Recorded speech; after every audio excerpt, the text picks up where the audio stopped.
And for that I commend them.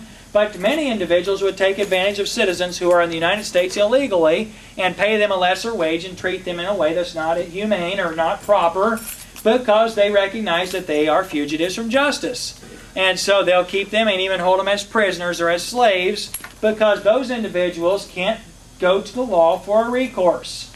And that really is how Nabal is seeing David. He's saying if David goes to the law, if he goes to King Saul will kill him. There's nothing David can do if I mistreat him.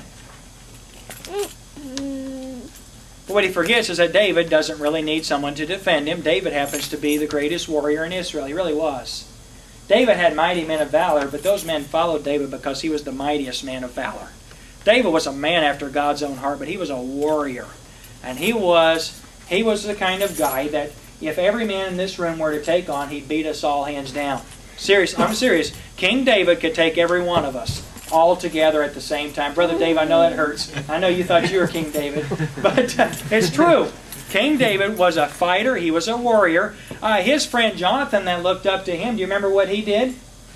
Him and his servant went up to a garrison of Philistines. And they said to Jonathan, come up here and we'll show you a thing. And Jonathan and his servant got on their hands and knees and crawled up there and let him show them a thing or two. They killed 100 of them. It was a 200 or 200? I don't remember what I forgot this and somebody looked it up for me the other day. All right, well, and then I looked it up myself the other day and I forgot it again. Well, Jonathan was a great warrior and Jonathan looked up to David as a greater warrior, a greater man. See, Jonathan was no coward. Matter of fact, when Jonathan and David died, when they were killed, David sang praises about them, or he wrote eulogies about them and their greatness. He talked about there was nobody who was swifter with an arrow, nobody who was better with a spear than Jonathan and David. But my friend, than Saul and Jonathan. But Jonathan and Saul both recognized that David was a superior warrior. David was the man when it came to fighting. Well, David said unto his men, verse 13, Gird ye on every man his sword. And they girded on every man his sword, and David also girded on his sword. And there went up after David about 400 men, and 200 abode by the stuff. So David's good for 600 men. He put 10 men to guard Nabal. Those 10 men go and tell Nabal about David's protection and asked him to give them a little bit of a pittance for it, or a little bit of a payment for helping them to have such a profitable shearing. And Nabal accuses wrongly David of having a wrong motive because of his own wrong motive. Now, let's look at another instance of this of this same kind of thing in the Scripture. Go to 2 Samuel chapter 10. 2 Samuel chapter 10.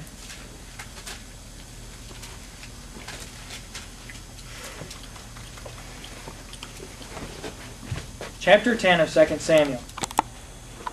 It came to pass after this that the king of the children of Ammon died, and Hanun his son reigned in his stead. Now, Ammon would have been the king, of course, of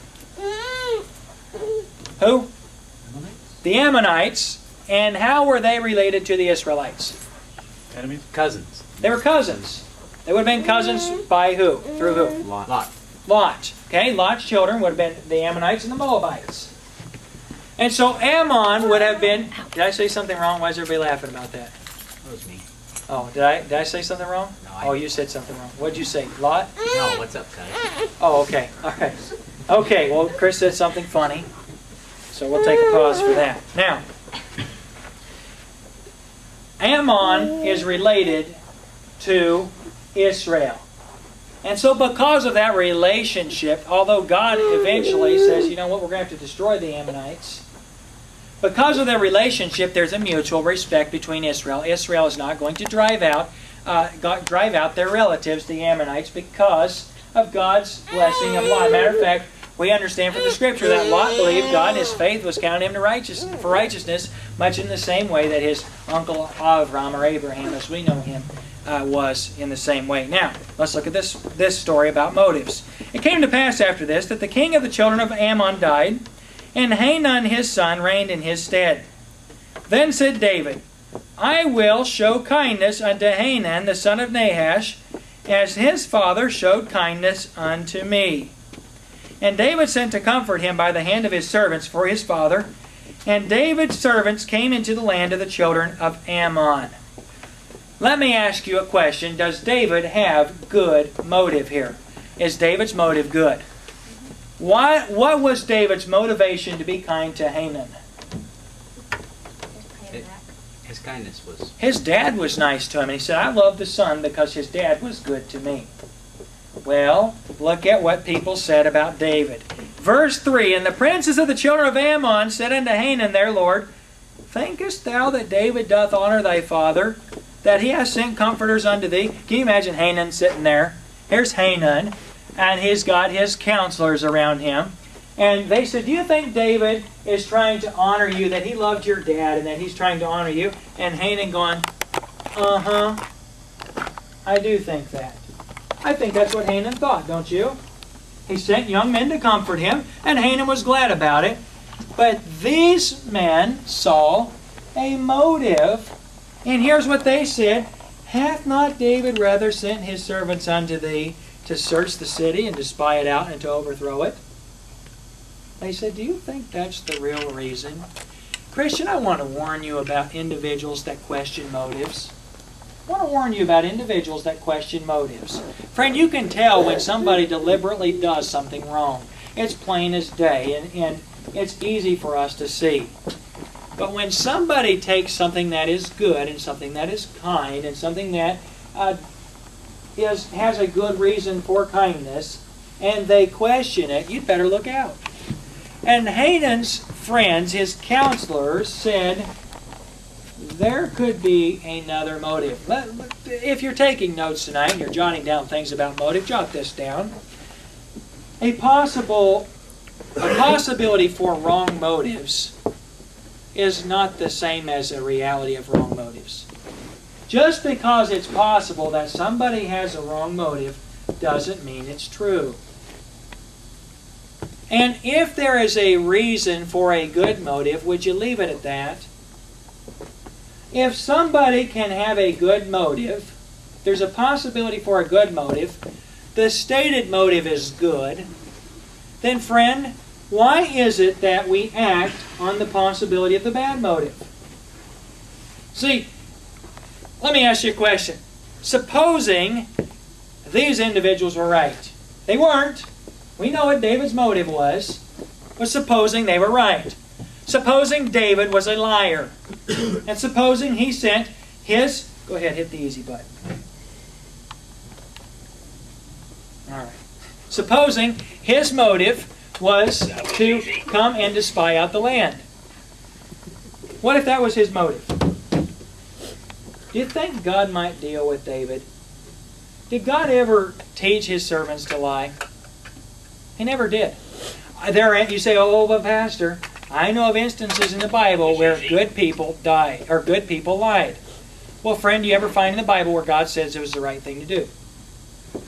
Just because somebody did something doesn't mean it was what God wanted them to do.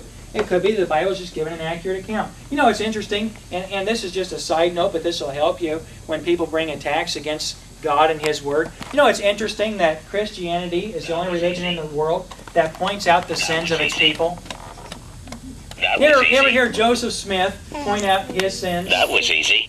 I erred in this way and I made a mistake. Joseph Smith never confesses error. I gave it to him. What was my motive? That was easy. All right. Now,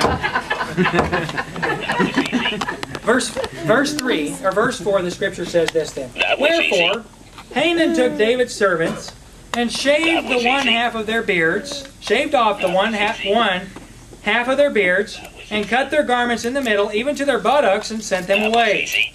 When they told it unto David, he sent to meet them, because the men were greatly ashamed. And the king said, Tarry at Jericho until your beards be grown, and then return.